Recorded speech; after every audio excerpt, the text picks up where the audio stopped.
Shikon Tajikistan. And from the blue corner.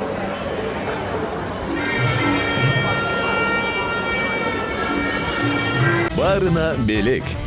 Салту жаңы жылдык Остор акциясы. Vivo смартфонун сатып алуу менен белек алууга кепилденген мүмкүнчүлүккө ээ бол. Телевизор, Яндекс станция, рюкзак, свитшот, пауэрбанк, кулакчындар. Ал турга жап-жаңы Vivo смартфону. Жаңы жылга белек алууга жетишип кал. Барына белек, барына сонун маанай. Остор.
Round one.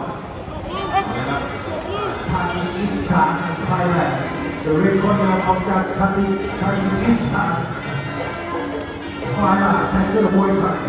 And the blue corner, Luke Gale. Luke Gomalua. From Sudan and Province. The blue corner. 90 leg. Leg. โอ้เตะเป็นทุกตัวนะครับมวยลูกบอลลูกเตะขวาคือเอาเลยครับนี่เจอกันไทเกอร์มวยไทยนี่ก็ชื่อเสียงโด่งดังในจังหวัดภูเก็ต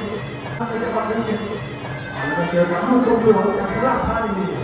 นี่การทาจิกิสถานคนมาจากสุราษฎร์คนมาเป็นภาษาเช่นกันมาแล้วมองมีเตะซ้ายมีมันไม่เข้าออกเดินขวามีขอเตะซ้ายเตะขวาขึ้นเตะซ้ายเตะขวาโอ้ย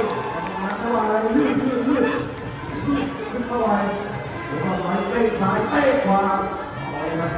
1-2เดินเข้ามาเดินเข้าไปครับหลังมันก็มาเตะซ้ายลูกแก้วเป็นซ้ายแก้วเตะมาจะกลับขึ้นเข้าไปทางลุกขึ้นมาเตะขวาหนึ่งลุกซ้ายเตะขวาคือจับได้ที่เอาเลยครับเดินแล้วก็เดี๋ยว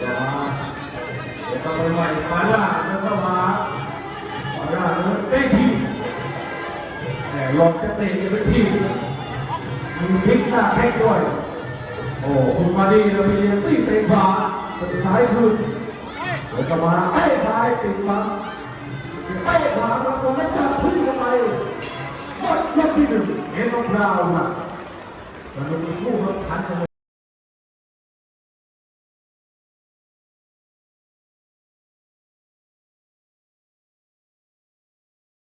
อีกแล้วครับยกที่สองราบคู่ไอเกียร์เกมคอยสเตทเรคอร์ด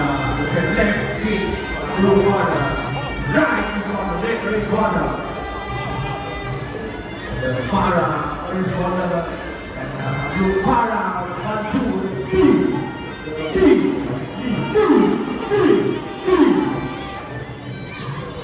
นี่ก็นี่ก็ลูกแก้วลูกบอลลูนของทาจิกิสถานไทเกอร์มวยไทย is popular stadium popular trainer in Tiger Muay Thai in Phuket ไอ้ขวาไม่ใช่ซ้ายคือไปถึงหน้าต่างตรงนี้กลับปุ๊บนะครับแหมหลังไม่ลงยังเข็นอยู่ฟาร่าเดินเข้ามาแพ้ขวาแล้วเจอ2จิ้งกันเข้าไปแก้วแล้วเข้าไปเจอ1-2 เดินเขี่ยขาหน้าจิ้มเตะขวาสูงแก้วเตะไปแล้วตีป้ายเลยมาขวาล่างเตะแก้วจับทุกตัวเลยไปล่างเลยเข้าหาลูกแก้วที่ตั้งซ้ายเตะขวาแล้วก็ตีโยกจังหวะเตะซ้ายลูกสองเตะขวาเตะซ้ายเตะขวาเตะมันเตะขวาไปเดินนั่งมันร้ายไว้ไปตรงของวาร่าทีแก้วข้างขวาทีซ้ายของแล้วชัดเจนตีแขนเขาลอยในรอบที่สองเอ็นด์ราว